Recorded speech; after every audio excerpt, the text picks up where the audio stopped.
How did the whole project start? It's a kind of a funny story. When I was done serving on the board here, my husband became the board chair at Share Tefillah. One day, Ann Rosenberg called him up and she says, you know, I have an idea for a potential fundraiser for the shul. Well, I want to commission a book that celebrates designer kosher kitchens. And he said, oh, you should talk to Liz. She's a writer. And that's pretty funny because, okay, I was on the yearbook staff in high school and I did technical writing for a while. But that's a very different type of writing than the type of book that Anne was looking for. Still, we had the conversation, and I went home and I thought about it, and I just didn't think I was the right person for that job. I didn't know enough about the subject matter, and I went and I talked to her and I told her that, you know, she'd probably be better finding somebody else. And then it just kind of popped out of my mouth. I didn't really think about it that much before, but I said, I'd love to write a book about your family. And she said, oh, you mean about Marcus? And I said, yes, about Marcus. And miraculously, she said, okay, that sounds like a good idea. Do you remember that, Anne? Well, how well did you know my input? I actually didn't know Marcus at all. I'd seen Marcus. I knew who he was. I knew some of the things he had accomplished, but we never once had a conversation, which is kind of weird because my parents were friends with the Rosenbergs. My parents knew Marcus and Ann, and my parents were really, really close with Marcus's brother David and his wife Gussie. I remember sitting in David and Gussie's sukkah every year, you know, eating soup. It was getting cold. Believe it or not, back in the day, it used to be cold during Sukkot here. And so you might ask, how did my parents, native Texans, come to be friends with the Rosenbergs? And that, you have to go back a generation to my father's father. He was an independent grocer. He had some stores around Dallas and some around Waco. And from what I've been told, he was the first person in Dallas to buy large quantities of product from Marcus and David.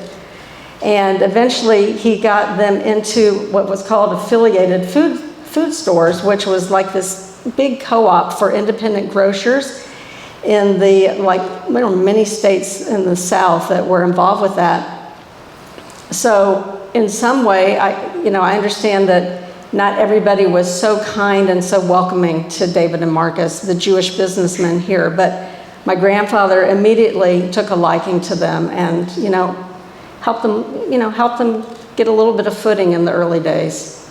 And so how long did it take you to, to write the book, to put it together, and what was that process like? Once Anne agreed to go forward with this, I had the realization that, Marcus was no longer with us anymore at that time, so I wasn't going to get any firsthand information. There was an interview that Marcus had done for Steven Spielberg project, and I watched that video like 3 or 4 times, took notes. It wasn't a ton of detail, but I figured I'm just going to have to start interviewing people. I started with Anne, and I think I probably talked to Anne 5 or 6 times during the project, because every time I talked to somebody new, and I had to go back to Anne and clarify certain things. I started with Anne, and then with Marcus' siblings, Manny and David and Erica, surviving friends from his childhood. And every person I would interview, I'd say, well, who else do you know? Who else can I interview? Who can I talk to who can give me more insights about this? And all in all, I interviewed 102 people, and some of them multiple times. And some of the people from his childhood, some of them had incredible recall, very, very sharp memories of growing up in Bardiyov. That part of the project was actually my favorite, the interviews, because it was through the interviews, through the stories, and through the eyes of these people that I got to know who Marcus was and the kind of person he was. He was, yes, a very strong and determined person. He was also a very compassionate and giving person. He gave quietly and often anonymously, but he was very, very generous. And I found out through talking to your cousin David Wax that Marcus also had a really great personality, sense of humor. That was a very fun interview. I heard lots of jokes and stories. So that took about a year, that process, and then it took another year to actually cull all that information together and put it down on paper, which was hopefully, in a readable fashion. What was the most, I guess, surprising story you heard, the fact that you had learned? But I would say the thing that surprised me most was how hard it was actually to build this school. You hear people going to start a new school, but Marcus actually had so many obstacles and so many roadblocks in front of him. And there were some very powerful people politically in the Jewish community who were actively working against Marcus. They did not want a Jewish day school in Dallas.